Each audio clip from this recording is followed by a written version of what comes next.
As you can see, nasa Tacurong City po tayo mga katindera.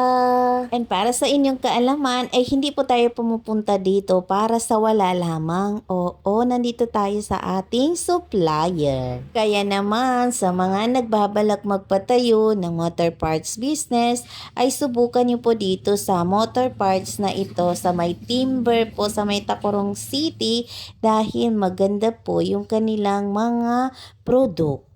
Bukod sa maganda yung quality ng kanilang mga products is meron din itong pa-discount sa mga wholesaler nila. Oo mga katindera, pero kailangan nyo muna magpa-register. At syempre pag magpa-register ka, kailangan meron siyang minimum purchase.